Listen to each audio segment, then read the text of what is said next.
All right, we want to welcome everybody to episode number 10 of our Backwoods Fishing Podcast. And I want to start out by thanking all of our great partners that helped put this thing together. I want to thank B&B Custom Outdoors, AA Graphics and Signs, Jill of All Trades, Simpson Trucking and Grading, Tangle Trout Cabin Rentals, Captain Max, and Heads Up 2 Taxidermy. And if you hadn't already noticed, our setting here behind us is a little bit different tonight, and that's because we got this this deer that Heads Up 2 Taxidermy mounted and brought up here for us. That's one of our newest partners. So for you guys, for you hunters that are out there that have already killed a deer, or maybe you hadn't yet, and you might, give Tracy a call at Heads Up Taxidermy, and his phone number is actually 770-548-1846. And I want to say this too. I've got some great guests here with me tonight, but I want to say this first. We've got a couple good things here we're going to give away. I've even got some stuff to give away that I didn't know I was going to have to give away, because Mr. Tate brought some magic swimmers, which is kind of the going thing right now on Lake Lanier. So we're going to give away, we're not going to do this as a package. We're going to give away them separate. We got 2 magic swimmers, and we got a $100 value of a Backwoods Fishing Guide gift certificate, which is $100 value is basically a deposit. But that leads to something bigger that we've got coming up. On December 9th, as I've already announced, we got Bill Carson coming in here with us, and on that episode we're going to give away a gift certificate for a full guided fishing trip with me. So just want to make that announcement. And so look, I got all that stuff out of the way for now, and I want to introduce these guys for those that don't know them, or I want to let them introduce themselves. But I've got Terry OShaughnessy with me.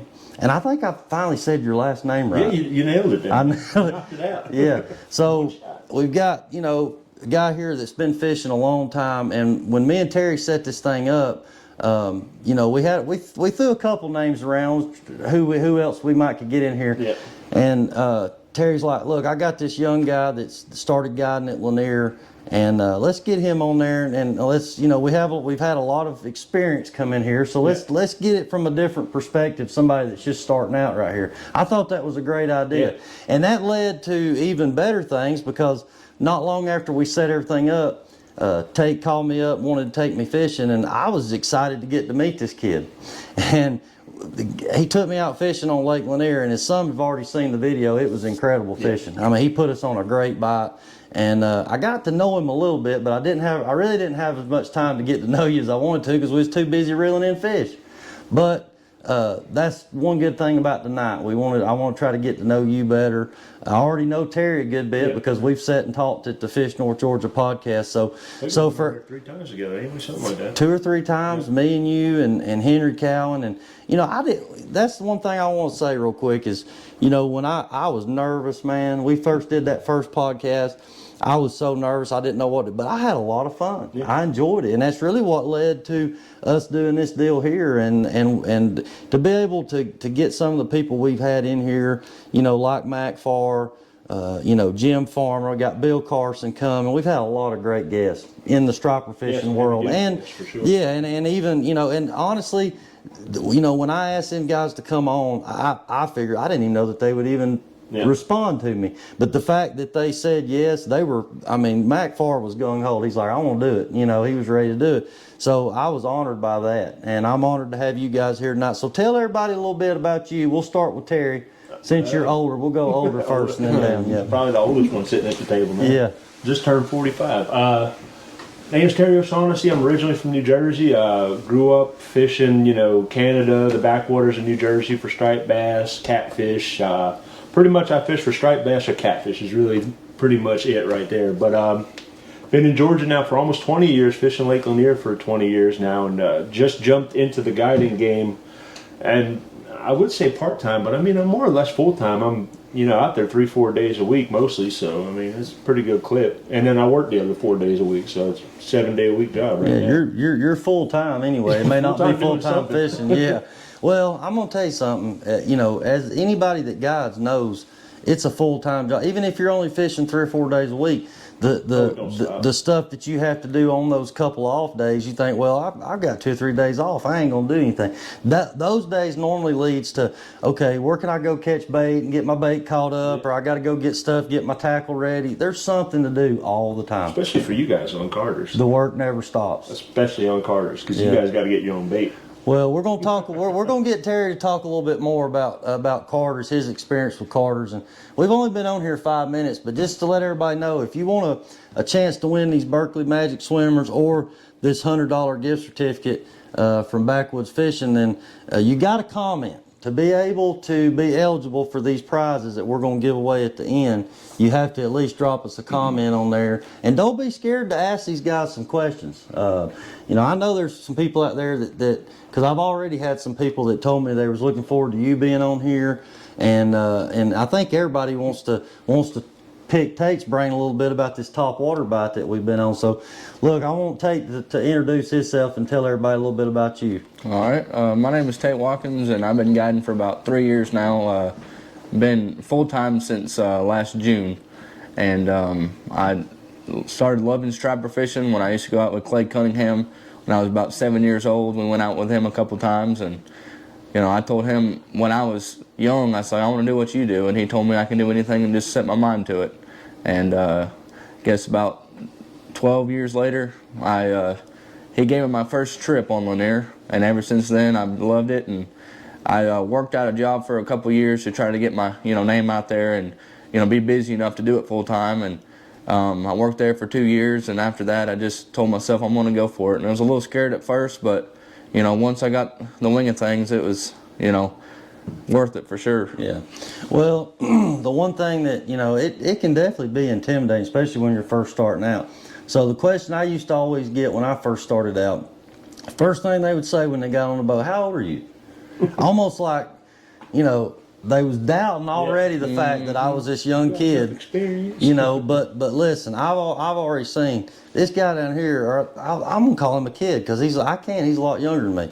But this kid right here can get the job done. I've already seen it. He's learned from some of the best. You mentioned, and you give me a good idea. I need to talk to Clay. We need to get Clay on here too because he's a good public speaker. I'd like to have him on here too. So, but yeah, this guy, how old are you? 20? So you're only 20 years old. So Terry, you started fishing Lake Lanier when this kid was born. Yeah. How about that? I never thought about it like that. But I mean, I'm vastly impressed by how good he is at the age he is. And I look at, there's a bit of jealousy there too. It's like, man, if only because I dibbled and dabbled a little bit when about 15 years ago, roughly, guiding on Lake Lanier, and I just kind of really did put the max effort into it. And I'm like, man, if only I had stuck with it and really pushed it. But I was still immature at that point. And I still had a lot of ego fishing left to do for myself. I was out there chasing that 30 plus and 40 plus, and I didn't really have time for that. But I'm like, man, imagine being 20 years old starting out. Well, where you could be in 20 years. Yeah. My advice to him would be get it now. Absolutely. While you're young, start it now, because you're at a good age now to where I feel like, when you're 25, 26 years old, you're gonna look back and already have those years under you, and still be young and be able to get up and go fish every day, that kind of thing. And hey, you can you can fun fish when you get old, it's like some of us. I mean, I'm not super old, but I'm getting on up there, and I'm 34. So I started probably. You wouldn't even go in the market if you were a chicken. Well, listen, I've started about the same time that the same age that Tate is right now. I started around 19, 20 years old, striper fishing. Didn't get into full-time guiding until on up. It took me a long time. To get my name out there. I had to work for other guys. I had to do a lot of different things just to get my name, just to get on the map. And it took a long time to get a clientele of people. Oh yeah. And now I'm kind of at a point where, I want to take care of my clientele, my main, customer base, my repeat customers. And when you can get to that point, that's what you're after. I mean, that's what you're trying to build right now. So, check these guys out. Terry, you've been working for Jeff Blair, so tell everybody a little bit about what you got going on with that. Yeah, I talked to Jeff Blair probably about a year ago now. Told him I was thinking about doing it, and him and Alex, his partner, his right hand man, they said, hey, you get a boat, holler at us, we'll have work for you. And I got the boat, but I was like, let me get my feet underneath me for a few months at least, and get the ropes down. I don't want to go work for you right away. And I mean, Jeff Blair's arguably the best, if not one of the best striper guides on Lake Lanier, has been for a long time. So that was an intimidating step going to work for him because, you see it, in April, May, and June, that guy's putting 40 fish in the boat like every other day, and it's like, man, I gotta go work for that guy. Well, I was the same way when I started doing some trips for Jeff. Man, I was so intimidated because I thought, man, he's gonna smoke me because he knows so much more than I do. But I learned a lot. I took it as an opportunity to learn. Yeah, I've had to completely change the way I fish. Really? Well, yeah, I mean, like you or me, we're content going out and catching 2 or 3 good fish. To us, if we get 3 solid fish, that's a decent day. You know what I mean? As long as we have some action, but you got customers that just want to bend rods, and sometimes they don't care if it's a 16-inch bass or a 25-inch striper or a 30-pound striper, so especially with kids, because you got to open up the game plan and really keep kids involved, from the get-go. If you don't get them into the game, I feel like in that first hour, once you see them start poking around in the bait tank and stuff, you're like, I'm losing them. It's downhill. It's downhill. Yep. But I more just went out, my marching orders from Jeff were just make sure my customers have fun. Yeah. And I was, at first I was approaching it like I would, like big striper, all or nothing, bust, all stripers, but I've adapted that now to where I have, if I got certain types of clients or certain kids on the boat, it's like I could see like, I got to get this kid on some bass. We'll go mess with some bass, get him in the game. Like, now you want to go get a bigger one? Like, yeah, let's go catch a big one, and then take a pop shot at a bigger fish. And, but it's been Jeff has blessed me. Jeff and Alex have really been good to me. And, that's why Jeff's like, you want to hang up your cleats, because I was working for myself. And, once he said, hey, come on board, I was like, yeah, let's do it. Yeah. And I mean, 20 years from now, I'm still working for Jeff. I ain't going to have a problem with it, Yeah, I don't blame you. Jeff's a great guy. Even though I can't seem to talk him into coming on here and sitting down and talking. You have a hard time getting him. Well, hey, I'm not going to give up. Just not his thing, Well, I understand that. I'm sure but if you keep poking, you might get him. I'm going to keep poking at him. We're going to get him in here one of these days. So I knew that I couldn't get him. So I've tried to use other people to get him. I'll work on him. I said Terry works for him, so maybe Terry can get him to come. So that didn't work. So look, if you're listening, we're going to work on a different strategy to get you on the show. To get him, I remember the first time I seen him speak was it was him and Stephen Knight, and they got him at the Lanier Striper Club one night. Yeah. And it was standing room. Oh, that would have been a good one. People lined up against the wall, and that was the first time I didn't even know he knew who I was, and somebody asked him, Jeff, do you do any nighttime fishing? And he said, that Yankee back there, that's the one you need to ask right there. If you want to know about night fishing, talk to him. And I was like, me? And then, then they came up, you want to speak at our next meeting? And that was like kind of the ball that got my name rolling. And, Yeah. Well, and I've got some questions. I've been thinking about some stuff all day that I wanted to ask you about the nighttime fishing, the dock light stuff. So I spoke at the Oakwood Striper Club meeting a week ago tonight. And so when I first walked in there, there's like Keith McKinnon and like 3 other people there. I'm like, man, why did y'all tell them I was coming? Nobody showed up. But I was early. I didn't know I was that early. So there was 30 or 40 people come on in. They actually ended up getting 5 new members last Monday, which I thought was great because, the Oakwood power. You brought them in. I don't think it was that, but we had a good time. And we talked a lot about our topwater deal a little bit. We talked about these lures. We talked about a lot of different stuff. But anyway, my point was, and I've said it on here before, the Oakwood Striper Club is what helped me get started. I didn't know nothing about striper fishing until I joined that club, and I started learning from guys. Some of the guys would talk to me and tell me things. Some wouldn't, but I still learned from the guys that wouldn't talk. There's because still enough threads of information. I would pay attention. I said, all right, if they're not going to talk to me, then I'm just going to pay attention to how they approach things. Yeah. And you can learn from that. So it's not always a bad thing that somebody won't tell you something. That might mean they got something to hide. So yeah. See, me when I first moved down here, I didn't like I was new to the area, from New Jersey, so it was like a different world to me living down here compared to fishing salt, and I just kind of went out and just did it, you know what I mean? So there was a lot of trial and error, a lot of things that worked on saltwater stripers do not fly for freshwater stripers. It's two totally different things. Oh, two totally different worlds. Yeah. And when I moved down here, like I pretty much, the biggest thing that helped me was I went and moved right on the lake. I lived in Flat Creek for 9 years, and that was, the learning curve was exponentially smaller after that, you know what I mean? Because I was able to go out and do it every day, and I fished. A lot of people always took me for just a night guy, but I fished for years before I ever became night. The only reason why I started fishing at night mostly was because of work schedule, I get off work at 11 o'clock and my boat was right there, so I'd get in the boat and fish till 4 or 5 in the morning, go to sleep and then go to work. So that's kind of how that all manifested itself. But well, that's one thing that I wanted to question you about, and we'll talk about this, and then we'll switch over, and then we're going to talk about We're going to talk about night fishing first. So it actually was brought up at the Oakwood Striper Club meeting about docklight fishing. yeah. And I know you do a lot of that. Yeah. I have actually never done that, and I want to. So I'm actually proposing maybe that you would take me out there one day and show me a little bit about it. Because I'm guessing the If I key. wasn't sitting in my pajamas, I would have went with y'all that day. And I just see the pictures rolled in. I'm like, I knew I should have went fishing. Yeah. Well, like I said, that's the thing I was thinking about today is what keeps me doing this? What keeps me going back? I think it's the revolving thing that you never learn it. You're never going to figure it out to a T. You're always learning new things. And I like going to different lakes. I like the challenge of trying to find them and then figuring out how to catch them. But I want to go do the docklight thing. Oh, absolutely. And one thing that there was a guy that mentioned about the docklights at the Oakwood Striper Club.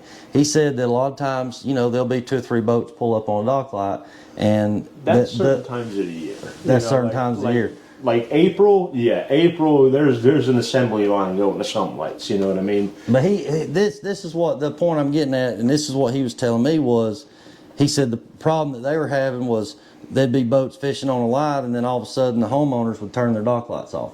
So I asked the guy, I said, well, why can't you keep a hydroglow light, or there's other brands of green fishing lights out there? Why couldn't you keep one on the boat ready to turn on? And if they cut their light off, just drop one in the water and cut them, kind of like we do at Carver's. Yeah, I've never thought about doing it like that. I fish with hydroglows underneath my boat with live bait, and that's a fun tactic, especially in like May and June, when fishing.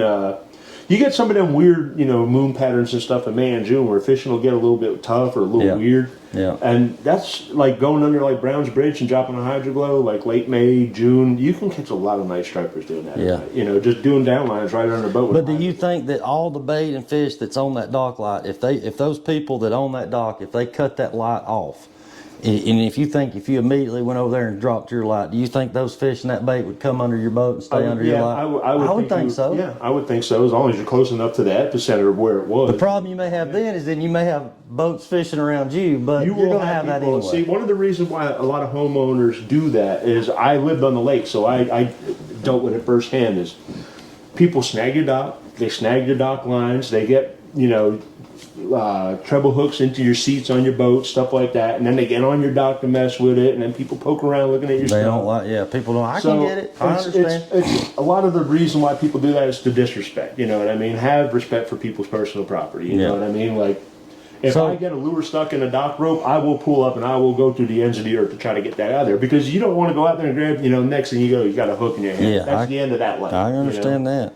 So this time of the year, you're not going after dock lights. Right now you can hit dock lights, right? Lately it's been a lot of smaller fish at night right now. That's why you really haven't seen me doing it yet. Like, to me, the way I look at it these days, being married and everything, if I'm going to lose sleep, I want to be catching quality fish, At the little 22, 25-inch fish, if I'm going to lose sleep, it's not worth it for me right now, But dock light fishing, years ago, I wouldn't, it was sacrilege for me to hit a dock light. The only time I would hit a dock light if it was on the way to my stomping grounds, you know what I mean? Right. But over time, there's become so many dock lights, you can put together a whole night if you got a good milk run of dock lights.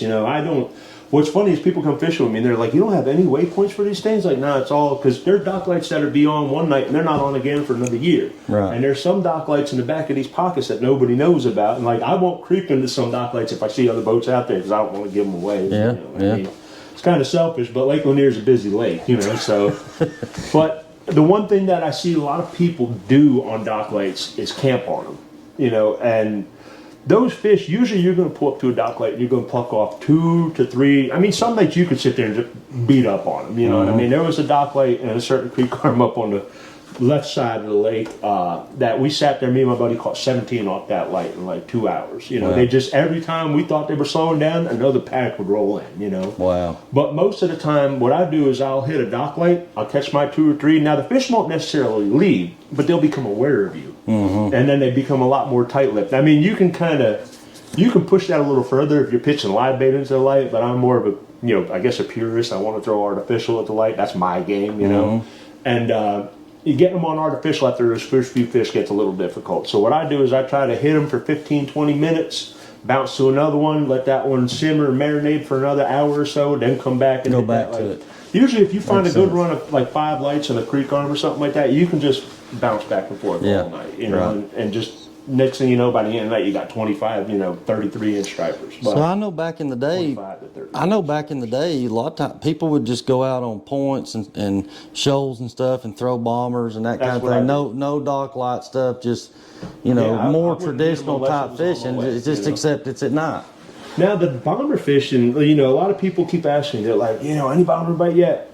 Can you still catch fish on a bomber? Yes. Is it like it was 15, 18, 19 years ago? No, not even close. Like, especially the fall bomber bite. The fall bomber bite has been really, really up and down. And I mean like a good night, and a lot of smaller fish lately in the fall.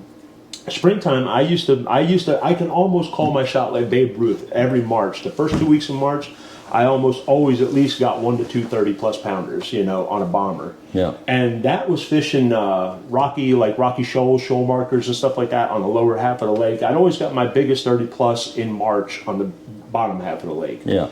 And another big thing was red clay banks. In the middle of the winter, January, February, during shad kills, those red clay banks that absorb all that sunlight all day, that raises that water temperature in that area up to 2 to 3 degrees, Yep. and all that bait fish floods that area after dark. And then you have all those dying thread fins and those stripers. You remember how those shad kill stripers Oh, were. yeah. The striper would be this long by that wide, and he would crap all over your boat. Like you couldn't release that striper without it getting everywhere. But those were the nights that you could do 40, 50 fish nights pretty easily. Wow. That's unreal, man. That's The crazy thing is it's fishing. It's like a little trout hit, because they're not, when the bait fish are dying, they're not slamming baits. No. They're just vacuuming them in. Yeah. So you'll just be reeling, and all of a sudden there's no weight there. Yeah, and I tell you, I don't think we've had a shad kill, Since 2014 was the last big one. and I think that's hurt us. I do. I think that my theory to that has always been one of the reasons why I don't think we get as many 30-pounders these days as we did is those fish needed that big, easy calorie meal for weeks on end to put on that weight to survive the summer. Yeah, the one thing that I've always seen about a shad kill is it hurts. It may slow the fishing down Daytime fishing during that time, but once all that's over and done with, you're going to see some really good fishing. Normally, right after a shad kill, the March, April, May thing would be great. And you'd catch a lot of fat fish. But during a shad kill, catching them on live bait was very tough. Yeah. I remember back in the day, it was either cut bait or, if you were a trolling guy, you might control umbrella rigs, get a reaction bite. I'd even caught fish on spoons that time of year. About that. Yeah. Watch that man work umbrella rigs during the shad kill was like magic. Well, we're excited to have Bill on here Monday, December 9th. Bill's going to come on here. And I've already got people sending me questions for Bill. I'm like, hang on now, wait till we go live and then you can get on there and ask him because I'll forget all this stuff. I don't write it down. But Bill, he's the man on the sonar, on the hummingbirds. He's worked for Johnson Outdoors for, I don't know for how long. He just, I think, retired or semi-retired kind of. Yeah, I think he's just doing high school stuff, kids, and pretty much promoting with the youth. Well, we're gonna catch up with him when he comes in here. But look, guys, we've had nobody comment on here. I know somebody has got a question for Terry or Tate or me or whatever, whether it be about Carter's Lake, Lake Lanier, Lake Notley, whatever. Feel free to get on here. And if somebody don't comment, then I guess we're just going to keep these this stuff right here. So look, for those that are just now tuning in here, we got a couple things we're gonna give away. We got 2 Magic swimmers, Berkeley Magic swimmers. This looks like this is a chrome one. Are they both chrome, Tate? One of them. One's chrome and one's kind of chrome with the green back. That's the one we was catching them on that day. So that leads me to that. I want Tate to talk a little bit and talk. Let's just talk. Let's jump right in. We've been talking about night fishing and everything, but let's talk a little bit about our trip that we did to Lake Lanier. I mean, I don't know what to say about it other than it was amazing. I mean, we put the video on YouTube, and it was. You know, there wasn't a lot of editing that had to be done because it, you know, and that's a good thing. That's a good video. That's the one thing I learned. If you don't have to edit and cut a bunch of dead time out, then that's a good thing. And I mean, Tate, he kept us on that bite all day long. There was a few times where nothing was happening, but we stayed on the move, kept looking. It wouldn't be long, we was right back on. But I want you to talk about it and tell everybody a little bit about how we approached that day. Was you expecting us to catch that many fish? Nah, I figured we'd catch a few, but not, 17? 17? Yeah, and we lost, 4 or 5 too? Yeah, should have had over 20 fish, you know. Oh, yeah. Yeah, I mean it was unreal. I mean, it was, you know, but the thing I seen about it was somebody at the Oakwood meeting, and I think you said it probably come from you, was calling it combat fishing. Because we was, and I guess another way maybe to put it is, we was running and gunning. I mean, he never cut his motor off. No. We had to burn through 25, 30 gallons of fuel because he was ripping up and down the lake. Yep. I mean, we'd go from one spot to another spot, just back and forth. No really rhyme or reason why those fish were where they were, other than they had bait pushed up out there. It was a kind of an open water thing. I noticed a few times we got on them, we was kind of up on a hump or a shoal right there off the main lake behind an island or something like that. But for the most part, it was an open water thing. And it was all, you know, following the birds, the birds. But the one thing I told the guys at the Oakwood Striper Club meeting was, when them fish come up, it's like you had 15 seconds to get this out there. If you didn't get it out there in 15 seconds, it didn't get bit. And them fish, they'd be up all over the place, and and they'd go back down, and we're seeing them all over the screen. But we couldn't get bit. The only time we could get bit was when they was actively feeding up on the surface. And I think that's what that is it just takes one to feed, and then it sparks them all. You know what I mean? They're like, oh, you know, it's like what's that?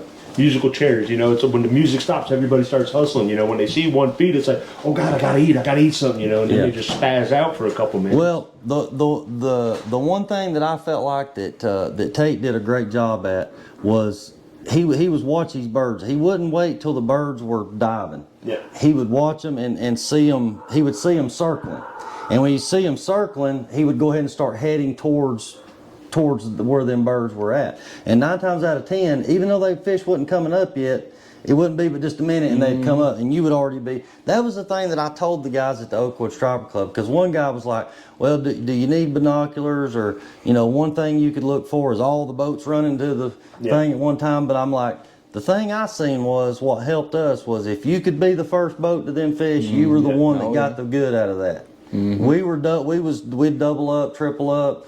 You know, somebody else might come in and get one bite, but I just felt like if you could get to it first, you had a better shot at getting the best of that. Would you not agree with that? Oh, yeah. I mean, you'd have to let that motor eat, you know, but, you know, you might burn a lot of fuel, but, you know, that's worth catching what, you know, that day we caught them at. It was... Can't zoom here. Okay, it's not showing up. Okay, so... Our comments are not showing up. That's why we ain't got no comments on here. They're not showing up. See, it's not us. It's Facebook. All right, it's Facebook. Okay. All right, so we got a lot of catching up to do, man. So we've had this, for some reason, this has let us down here, but we got people working on it for us right here. So Jeff Craig said, Terry, what other areas are you fishing at night besides dock lights? That's what we just talked about. Yeah. Points, humps, marker poles. Tell us about that. So talk a little bit more about that, Terry. Yeah, humps. We got to catch up on all these comments. Yeah, I don't want to steal all the thunder from Tate. You know, he's well, we got time. He's the man. You know, he's the top water man. I'm telling you, he's on I used to eat up that top water bite. Like I said, you know, with the guys talking about binoculars. It used to be back in the day. Like I said, I get off work or, you know, go out early in the morning, go to sleep, and then get up in the morning and go out there and just wait, leave the motor running. And like he said about watching the birds, you'll see the birds start staging up in a certain area before it pops off, because they could see those, you know, balls of bait coming up towards the surface, and they're ready for it before the stripers do. Right.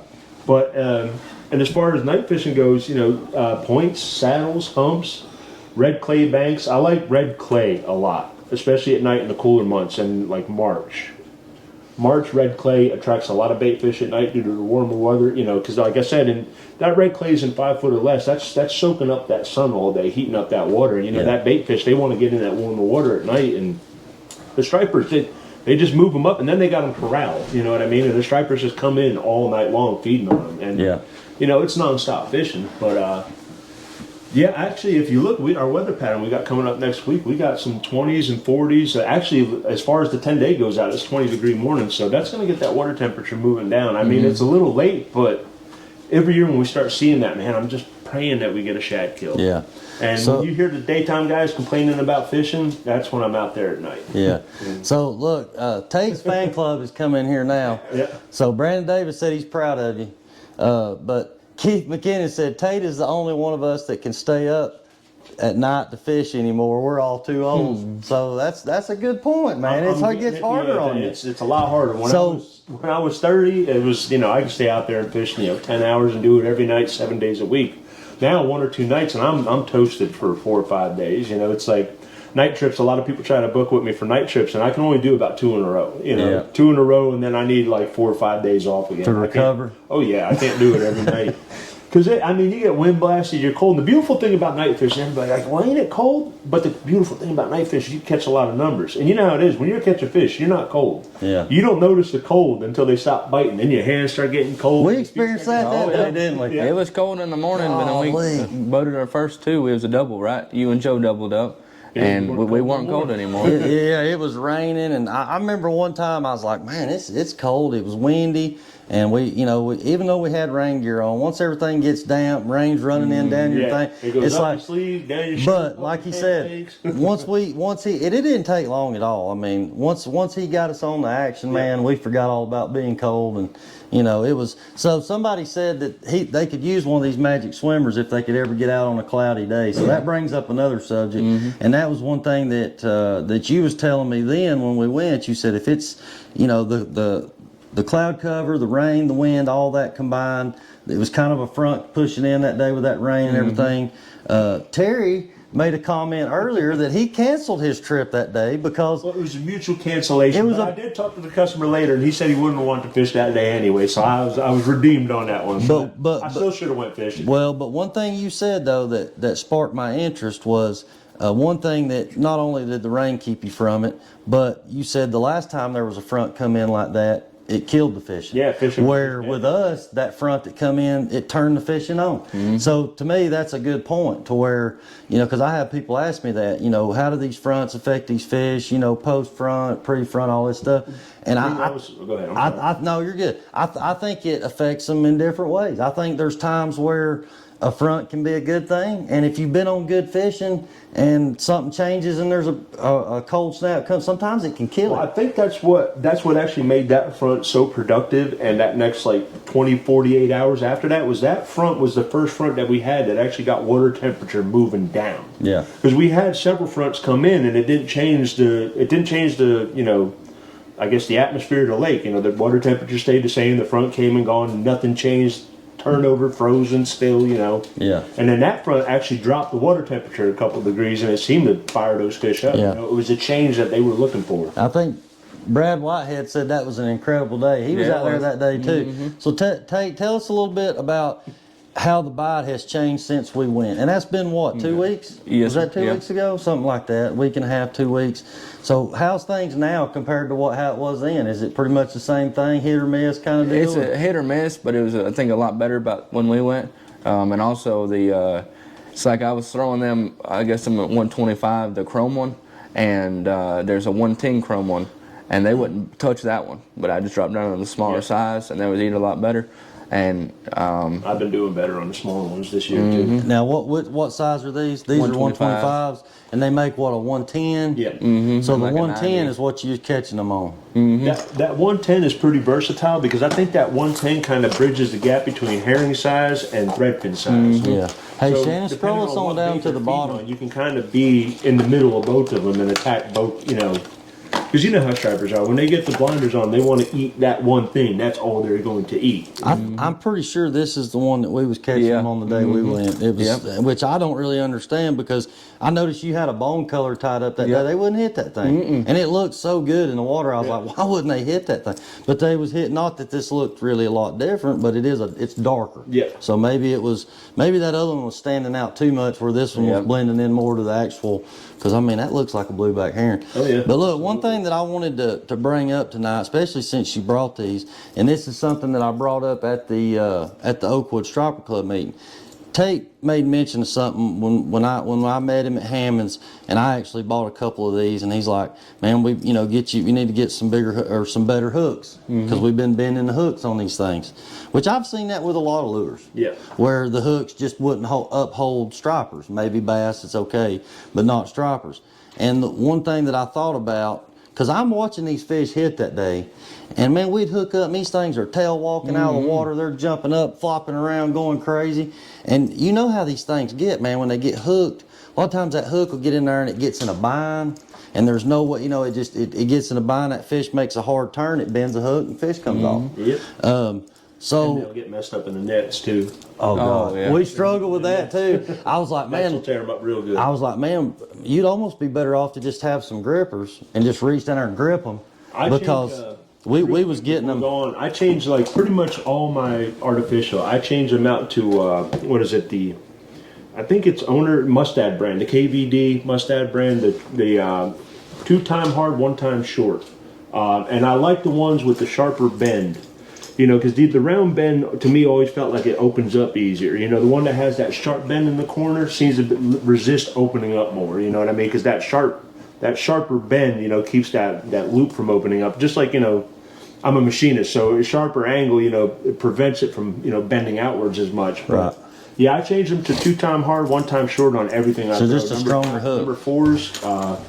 So the one thing that I made mention at the Oakwood Striper Club, and I don't know that this would make any And the difference. split rings too. Sometimes those split rings, you see it, you'll get it in. There's no split ring or anything on it. Yeah, and I told Tate when we was out there that day, I said, and I got this from Mac Farr a long time ago with the spoons.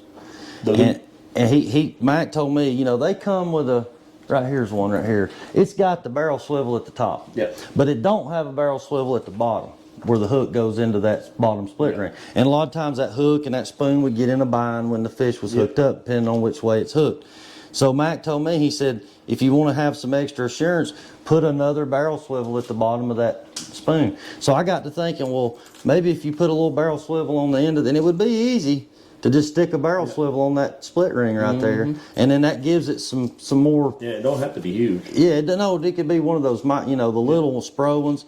And then that way, if that thing gets in that fish's mouth and it's all in a bind and that fish turns funny, at least you've got that barrel swivel that might give it it might let it roll and keep it from bending that hook so easy, or just pulling out. I would love it if the eyes spun, it'd be awesome if they can make that end just spin, what I mean? Because I wouldn't want to do it on the bottom, because if you put a split, another split ring and a swivel, then the hook would be hanging way down here. So why not just put it up here at the eye, and then that way, if that thing gets in a bind when it's hooked, it's got some. Now, if the fish swallowed it and this is down in them, it probably wouldn't help you none. But if it's depending on how it's hooked, it could help you from bending so many hooks and losing fish. Any little thing you can do like that would give you, a chance at catching a few more fish is a good thing. So. All right, so look, somebody said, all right, here's a good question. When was the last bait kill on Carter's? What creates a kill? So, we're going to get to that comment. That's a good comment too. But so what creates a shad kill is the water temperature dropping below 42 degrees. Is that not right? Yeah, I think it's if it's been so long, I feel like 45 and under for prolonged periods. See, like not a couple of days, we're talking a couple of weeks. You know what I mean? I think it needs to set in for at least 2 weeks for the shad to really start dying off in droves. But let's make something clear though. That shad, when we say a shad kill, that's shad. That's threadfin shad, that's gizzard shad. Herring are not affected by that. Not nearly as much. Some herring will die. I do see herring floating on the surface at times. But, one thing that we don't have, I don't know, like where your lake's at with herring, but It's everywhere. Our It's lake thick. today, being Lake Lanier, is a predominant lake I fish. Especially since I started guiding, my world's gotten a lot smaller. You know, I have to put most of my time in on home waters these days. Yeah. But the herring population today on Lake Lanier isn't as robust as it was. You know, used to be. We didn't buy bait. You know, I never bought bait for years. You know, we would just go net bait in Flat Creek. One throw in the back of Flat Creek. You know, for 4 months out of the year, you had enough Big bluebacks. Yeah, I Big mean, you know, 8 inch plus bluebacks at times. I can remember that. And The then glory days. 2016 was when that herring population, they got that ick, and a lot of our herring got wiped out. And you know, a lot of the bigger fish, they kind of things got weird after that. You know, because those threadfins became a more prominent food source for them, and you know, herring were kind of like an offbeat food source for them. But I actually talked to the guys at Hartwell Outdoor Center. That's where we get most of our bait from around Lake Lanier these days. Is from Lake Russell, Hartwell, those places.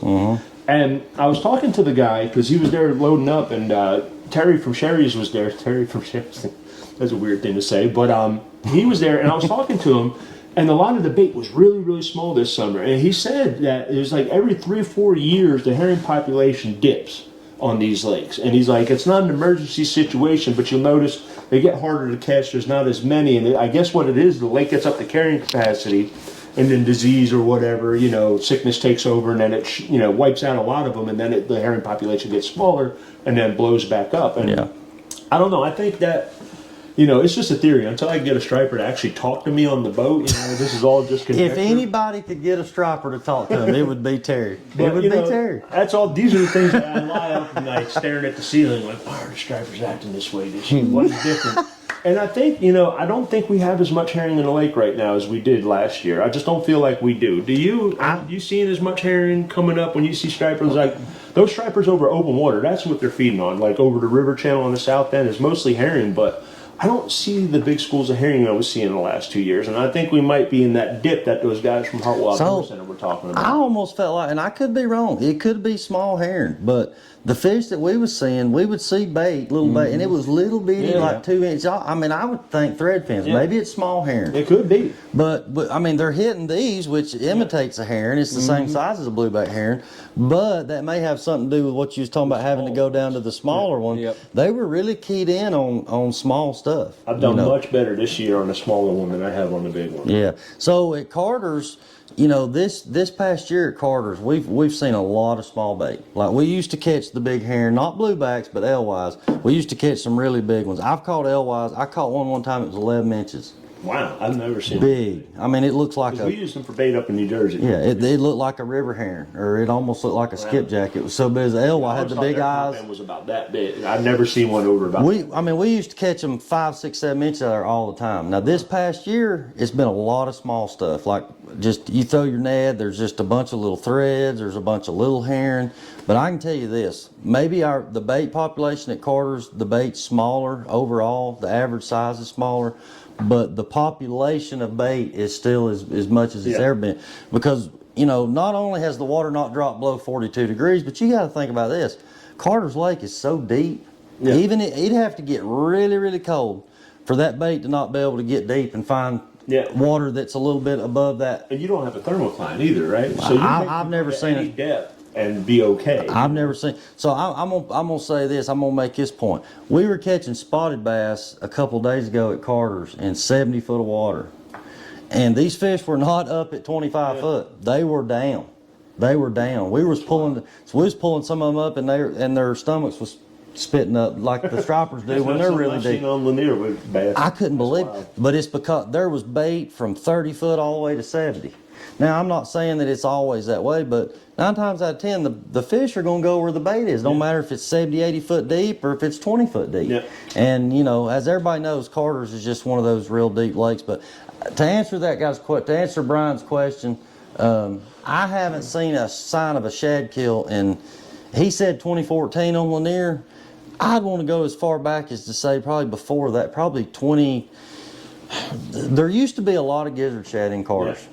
And all of a sudden, you know, we had one winter where it got really cold, and there was a lot of shad died. A lot of gizzard shad died. Now there's still gizzard shad in there, but nothing like what it was. So look, we're having problems with our comments, but But we're got it back up on the phone right here too.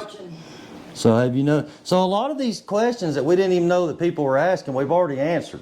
So that must mean we're doing a pretty good job. Staying ahead of the curve. Brandon Davis said, have you noticed topwater bait size and porting on the surfacing fish match the bait size? That's what we was just talking about. So the difference between a 125 to a 110, you don't think that's much of a difference, but man, it can make a difference. It can make a difference. And I don't know if it's a lot of times when you're looking at live bait, if it's so much the difference between a herring or a shiner or a gizzard or whatever as it is that size that them fish are keyed in. It's the profile. The fish is not going up there and saying, oh, that's not a herring, and go back down. It's all about that size that they're keyed in on. They're fired up and they're aggressive like that, they're moving so fast and hitting so aggressively, they're just looking for a profile silhouetted, you know. They're like, that fits what I'm eating, you know. Well, the same purpose we use shiners to imitate the thread fins. Exactly. And that's why I think the shiners can be a really good thing right now. Even though you know, I know you feel like you get shiners, you think, well, I'm going bass fishing, but you can catch a lot of stripers on shiners this time of year. What was it? Three weeks ago I had a trip where we were all out over the main river channel.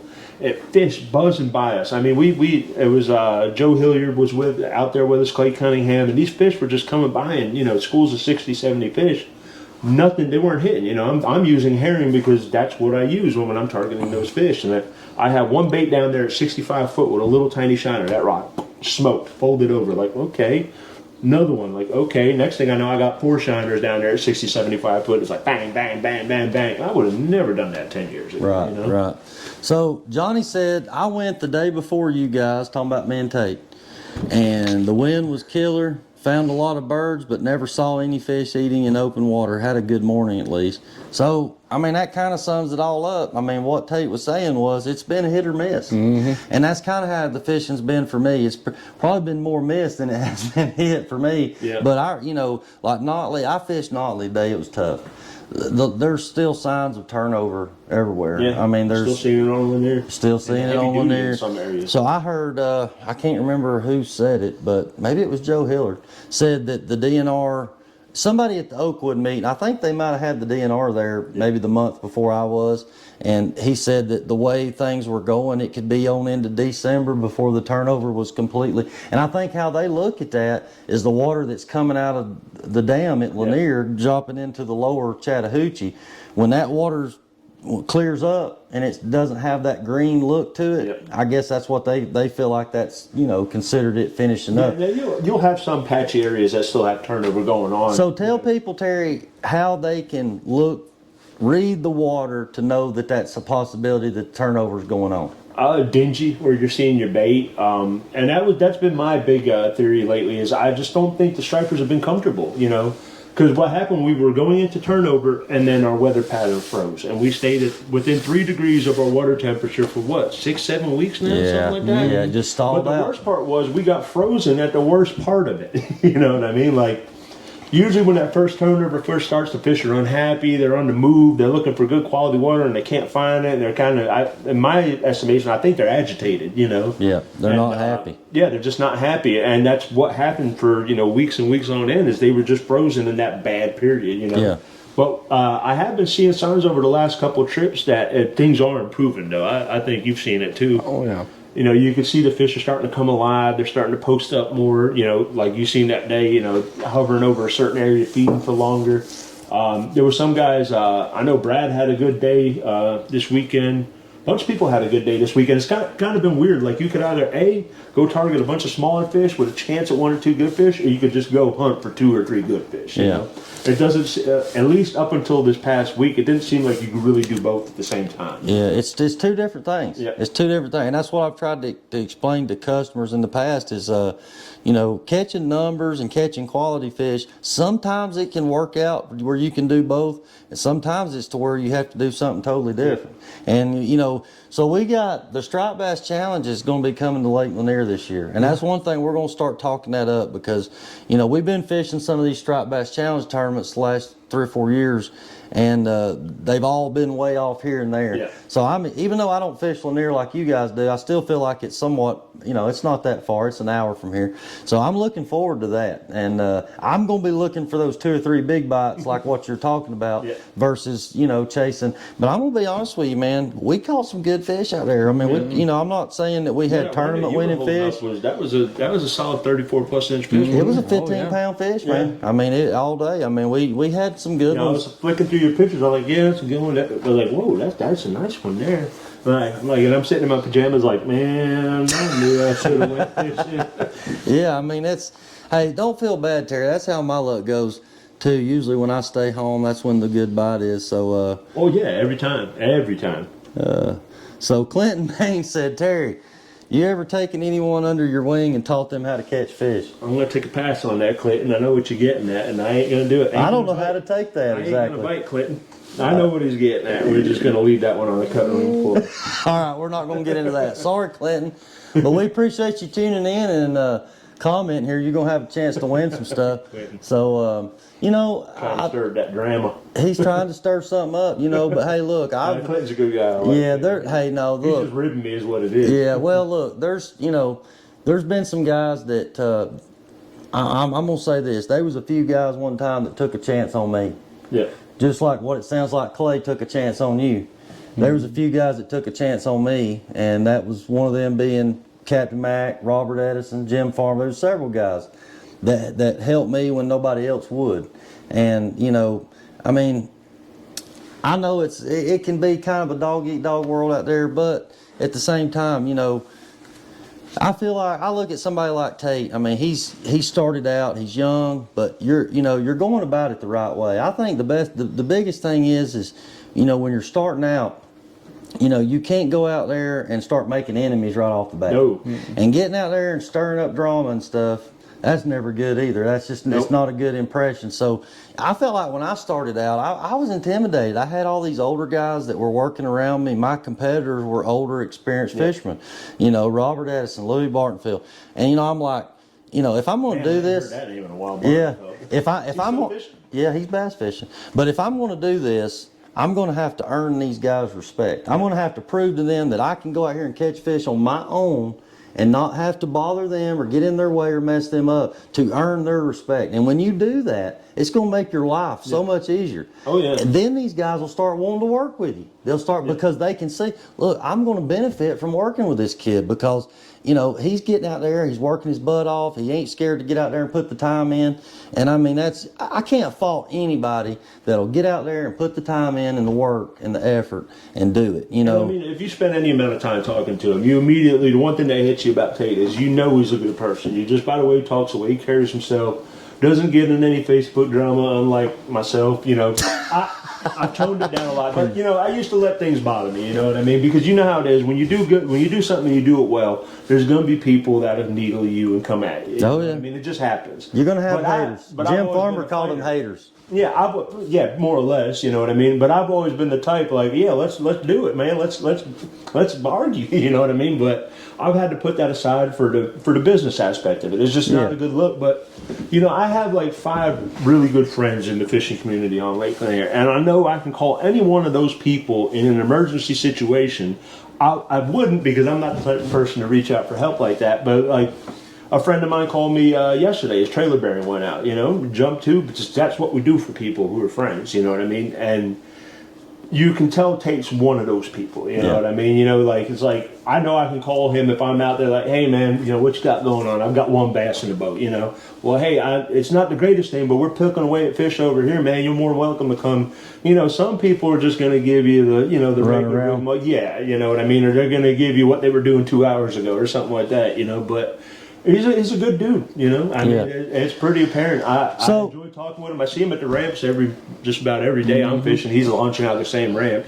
Well, there's one thing we've learned about Tate is he don't talk a whole lot, but that's all right. That's all right. I'm really trying to hold it down and not. He's quiet. He's quiet, but that's okay. But I can tell you this: he can still catch fish whether he's quiet or not. But absolutely, all this kind of stuff will get easier as it goes, as far as being able to to talk and stuff. And I'll say this too: you're going to experience you know, a lot of things with different customers. I mean, you know, you're going to have some good people. I mean, you're going to have people that when it's over with, they almost feel like your family, you know, or close friends. I have a lot of customers that they're like family now. We go fishing, it's like taking my family fish. But then you're going to have those people that are going to give you a hard time. And, you know, or you just can't please them or whatever it is. And you have to learn how to adapt and get through those days. You know what I'm talking about. That's one thing I'll say about working for JetBlair Guide Service. I mean, like my trip, like positive ratio for trip is like 99.9%. Like his customers are great. I really, and I had some mechanical issues after. It's like the Captain Mac tournament was like a blessing and a curse, because after that I had just a bad string of luck for like the next like 3 weeks after that. But all my October was pretty much booked slap full, and I was turning stuff down left and right, and it was all repeats, you know. People that fished with me back in the summer and the spring with Jeff, and like, hey, we want to get back out on the boat and do it again. And you know, like you said, it's like I've had like a lot of, like, I had a kid give me a hug. You know, I was driving home, I started tearing up. I was like, man, that was awesome. That's what it's all about, Terry. And the kids have kind of been like, you know, I don't have kids myself, and my wife and I we're too old, you know. At 45, it's like I don't want an 18-year-old giving me lip when I'm in a wheelchair, you know what I mean? So, but, you know, I love kids, man. And the kids, when I pull up to the dock and I see a dad with 3 kids or, you know, like 4 kids standing on the dock, I'm like, oh, this is going to be a fun day. Like, I'm having probably more fun than they are on those days, you know? Oh, kids can be great. I mean, I've had some of my best trips have been with kids. As long as everybody will work together and as long as kids will listen.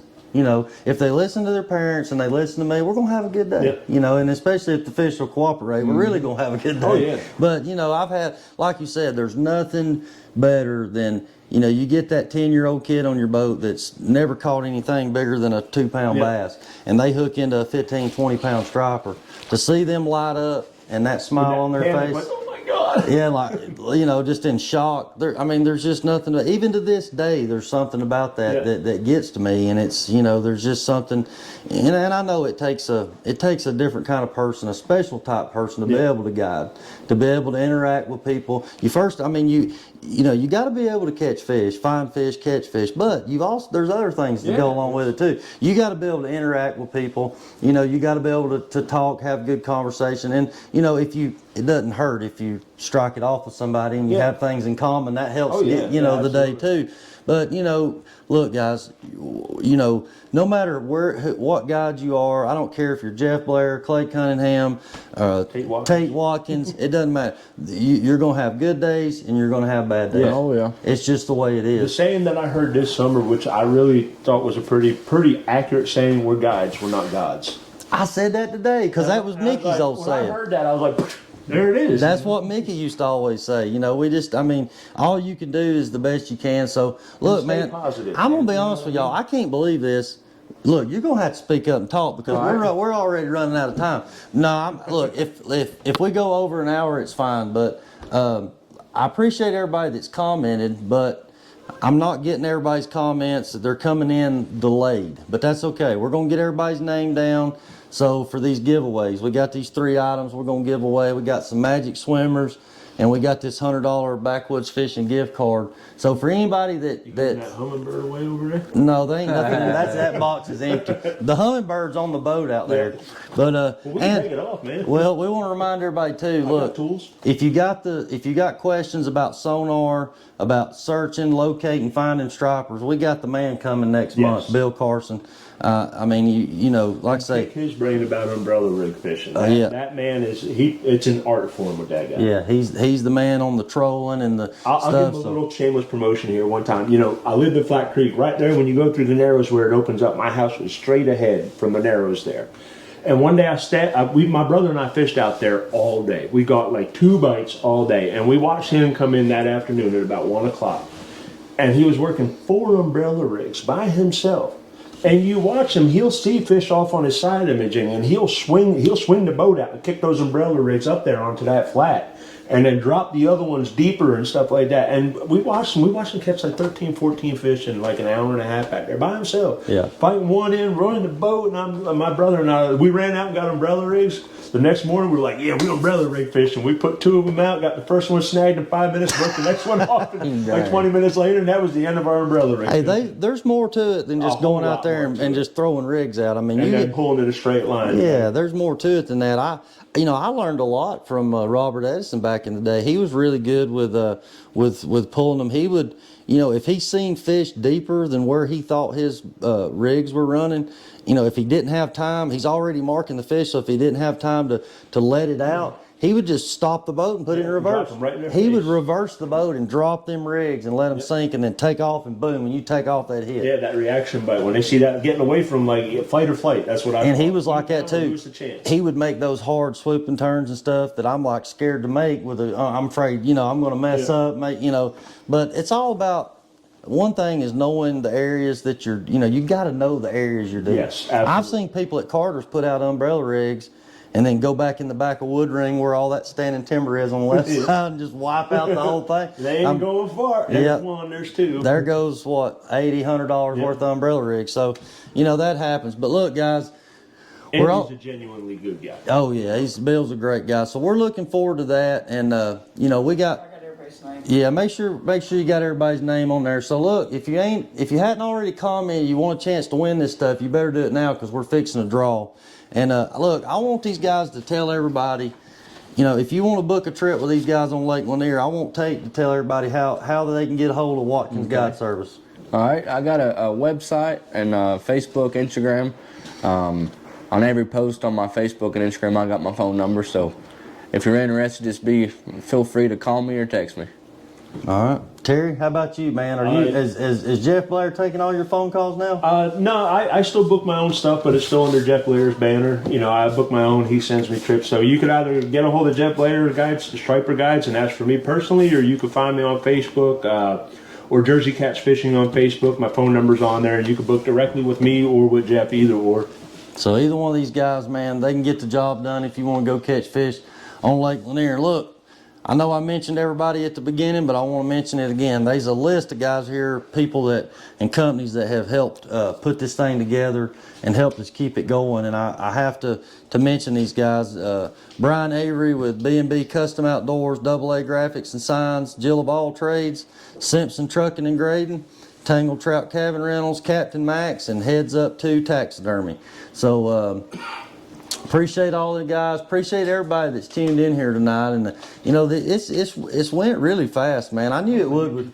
Huh? Plug my YouTube channel. Oh yeah. So look, me and Terry, we've been flirting with this YouTube stuff a little bit too. We're not experts by any means, or I'm not for sure. I can't speak for you, but tell everybody how they can. And man, I tell you, one thing I'm gonna say, I'm gonna put this in there too. The video that I put up with Tate, it's done. I mean, it took off on there, man. We've got 3,000 views on that video, so that's great. If 10 people that watch that video books a trip with you, that's worth it. Oh yeah, that's all worth it. I have 3 videos that are over like 2 years old now that still get 150 views every month. But then I was thinking, man, I might have messed up. Now they're gonna be wanting to go to Lanier and fish with you. They ain't gonna fish with me.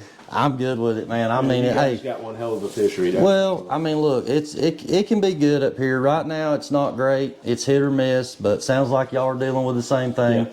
It's hit or miss. So look, we appreciate everybody that's come in. We're fixing to give away some stuff, so I guess nobody else is wanting. If you got everybody's name, you got everybody's name. All right. Hey, how about Jason? Would you let her borrow your hat? We need a hat to put all these names in. We got a bunch of names, much man. real estate up Look, Tate, draw. All right, Magic Swimmer. Somebody who's gonna win the first Magic Swimmer? Right here we go. Chrome on Chrome Dome. Make it for me. Oh, it's stuck together here. Mark Crawford. Mark Crawford. That's the SBC guy, ain't it? Yeah, he used to be. He used to do some stuff with the SBC. Mark Crawford's been around a long time. Great dude. Appreciate his support, always tuning in, and All right, I guess I'm picking out one. Yep. We got another Magic All right, Swimmer. So Mark Crawford, he gets to Look, put Mark Crawford's name on this, and I'll get his address, get it sent to him. I figured I would pick this one out. Oh, don't tell me Keith McKinnon. Clinton, Maine. Clinton, Maine. I knew it. Clinton, Maine. All right. You willed it into happening, Clint. Yeah, he's probably sitting there thinking, if it ain't a big gizzard shad, I don't want it. But Yeah, you're going to exactly. get it anyway. Clinton, send me a private message with your address, buddy. We're going to get that sent to you. See him there. All right, somebody's going to win this gift certificate for $100 value. Here we go. Who's going to win that? Martha? I can't read that. That's Granny. Fellsburg. Yeah, That's your granny? That's my grandma. Your grandma just won a fishing trip with me. So look, all right, here's the deal with this. If you don't want this, you're welcome to give it to somebody. You can put this in somebody's stocking for Christmas or whatever. If your grandma don't want to come fishing with me, then she can give it to somebody else. She whatever. can give it to me and I'll go with you. There you go. Well, here you go. There you go. Yeah. All right, guys, look, we appreciate everybody that's tuned in. Appreciate Terry and Tate coming and being on the show with us. Had a great time. And, I feel like really we could sit here and talk for another hour. But, yeah, but I will say this. I got to get up early in the morning. I got to fish Carter's. I know you guys got a lot going on, too. So, but look, we hope everybody. Starting netting bait. I'm probably going to get there about 4:30. Try to catch some bait. I haven't even been catching bait. I've been taking shiners and shad. And just going with it because it's been so cold. Real quick, can I throw a shout out Yeah, to go you guys? ahead. All right, last year I fished Carter's for the first time with live bait. I fished Carter's plenty of times with artificial, but I got the Carter's, the Dove boat ramp?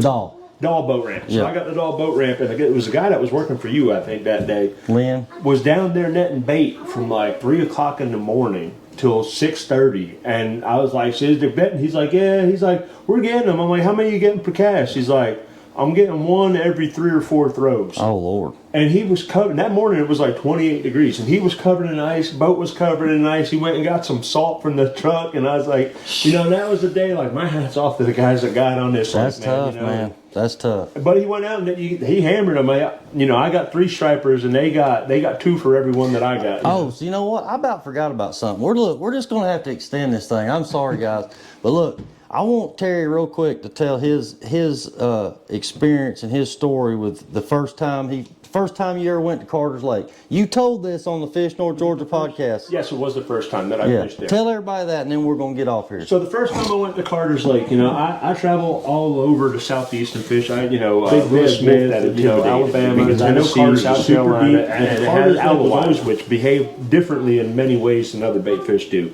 So the first night I went there, I felt like I landed in heaven. It felt like I went back in time 20 years on one year. The bomber, I was hearing fish blow up across the lake.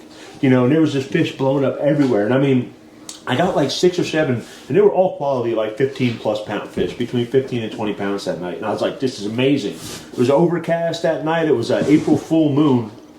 It was an April full moon. It had the herring up shallow spawning. And I was like, you know what? I'm coming back tomorrow. I called out of work, I'm laid up. I ain't feeling good. And I was like, I'm going back, man. I was so pumped up I couldn't sleep. I was like, man, that was amazing. You'd have 3 fish crack on one cast. You know what I mean? They'd miss it 3 times, but and you get it back out there and hook the next one, come off. It was amazing.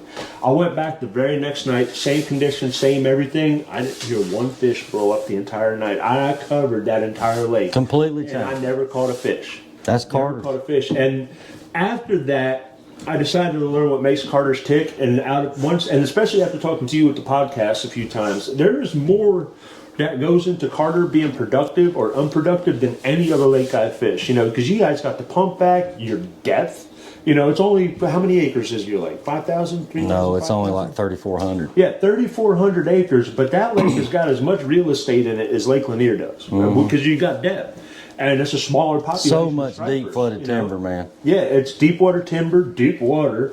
And I can tell you one thing, a lot of grass ain't reading, past 150 foot effectively. Not accurately, Yeah, right. Right. So there might be stripers there, but you're picking up such a faint arch that you don't realize there are even stripers down there. Yeah, it's hard to tell what's And going on. it's an amazing fishery, and it can rise. That lake can rise and fall overnight a couple feet. Oh yeah, I've seen it. I've seen it vary, 4, 5, 6 foot overnight, the depending one night on. that I went there, their trees were sticking up out of the water, and the next night, where I was fishing, the trees were gone. I'm And like, that's wait a that's from minute, that back I pump. remember there was trees here last night. Yep.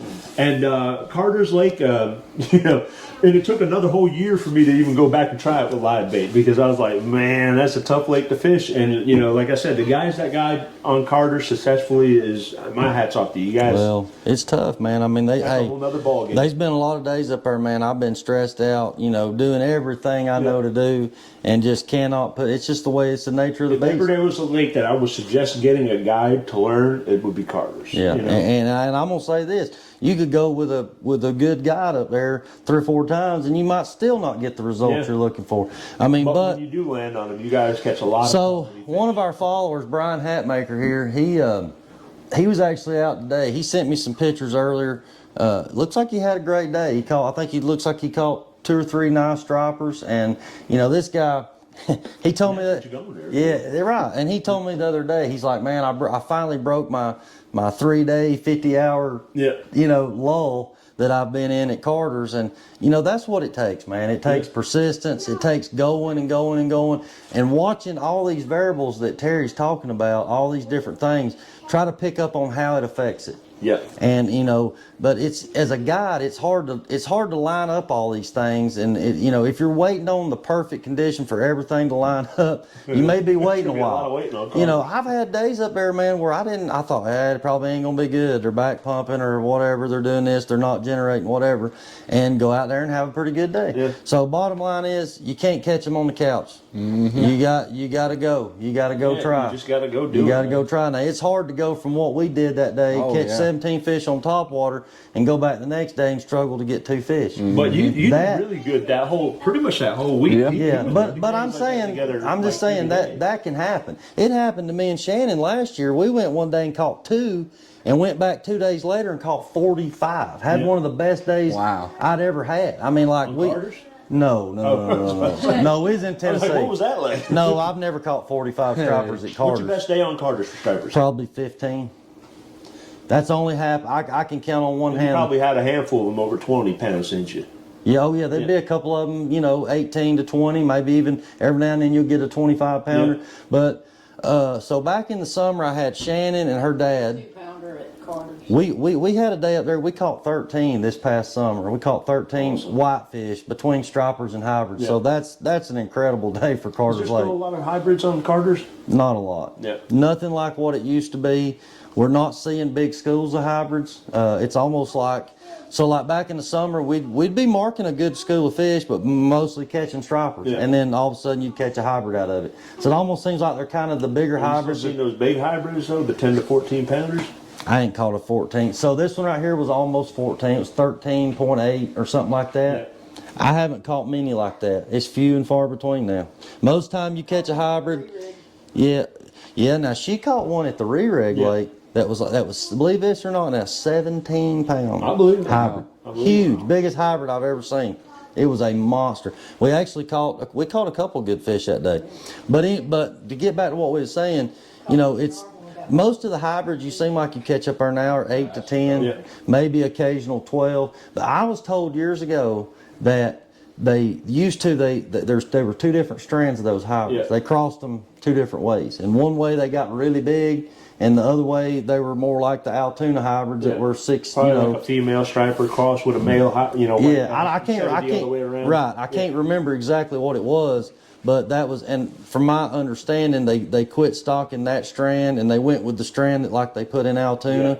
That you know they get up to 6, 8, 10 pounds, good size, you know, fish. But I'm not seeing the numbers of hybrids up there that I've seen in years past or that I would like to see. I feel like there's probably more stripers in there than there is hybrids, which really doesn't make sense if you think about it, because supposedly they stock more hybrids than they do stripers.